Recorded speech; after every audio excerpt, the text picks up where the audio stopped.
What are three specific policy levers related to property taxes, targeted business incentives, and zoning changes that you would pull to significantly reduce the number of vacant downtown storefronts? So there's two things I want to do, going back to the housing.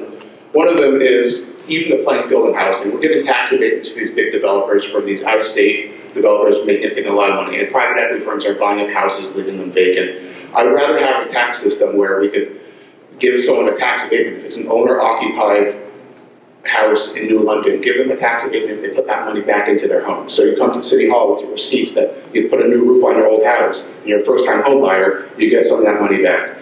The other one would be to change our tax code. We're one of the few cities in Connecticut that has a single tax rate across the city. I would like to see a land value tax for downtown, so we stop incentivizing the owners of these properties to leave them vacant. So that's been a huge problem in the city since I've moved here. I think that's an easy win. It should be a bipartisan one. I don't know why we haven't done it. Let's stop incentivizing people to leaving their storefronts empty.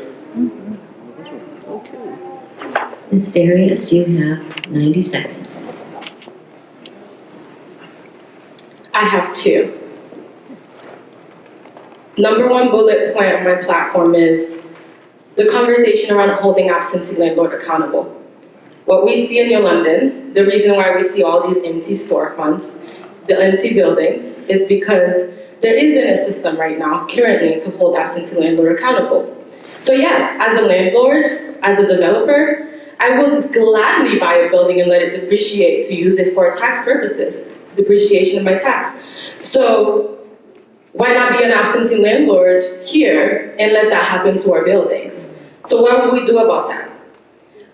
There's a difference between affordable housing and low-income housing. I hear the conversation around affordable housing a lot. If I make $100,000 a year, an apartment downtown for $1,500 a month is affordable to me.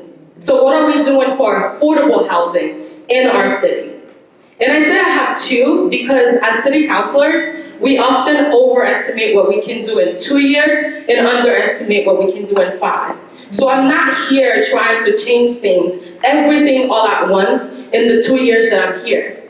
I'm here to make a difference in the two particular ways that I'm very passionate about, that I see that are impacting on New London residents. And that's holding absentee landlord accountable and fighting for low-income housing, not affordable housing only. Thank you.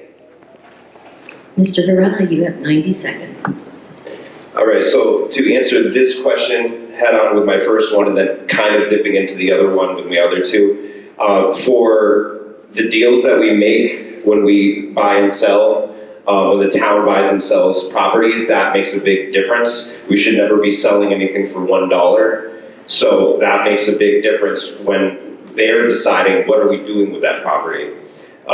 Next, I also am against corporate tax breaks. I agree with a little bit of what Jeff Hart said, where we should not be giving big tax abatements or tax breaks in other ways. When our assessments for our properties were going up, EB saved $20 million on theirs, at least, a little bit over actually. So we're easy on the corporations, not so easy on the property owners. I also believe that we should, instead of building more housing when there's so much vacant housing, we should be rent controlling some of the properties we have now that are half vacant. So that's another issue I wanted to talk about. If we put all those solutions together, I think we can have a thriving downtown, but we have to remanage how we do taxes.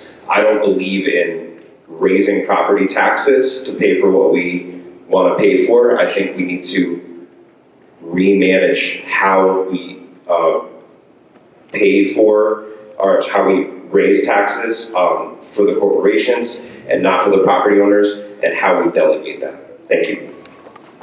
Ms. Muller, you have 90 seconds. Thank you.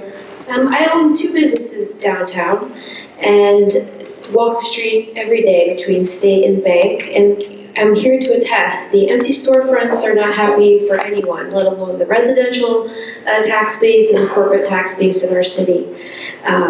A couple of specific things that we can do. First of all, we can get a blight officer who's actually doing their job. I know we employ one, but I've never seen the person, or I've never seen them issuing any blight citations. And I have clients that have buildings downtown and never heard of any reports like that. I also think we could maybe rethink how we delegate the community block grant and think about doing some big projects with that big money and not spreading it so thin across our city, and maybe attracting some new businesses that can create a more thriving and dynamic downtown that's sustainable in the long run. We need a lot of different things, not just the same kinds of things.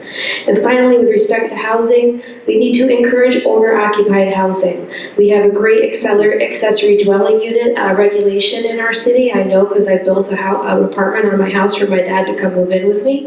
And it's a really great way to create owner occupancy and opportunities for people to own houses. And that's how we keep apartment rent low. I know it may seem nonsensical, but in the end, that's how math works. So those are some specific things that I would do. Thanks.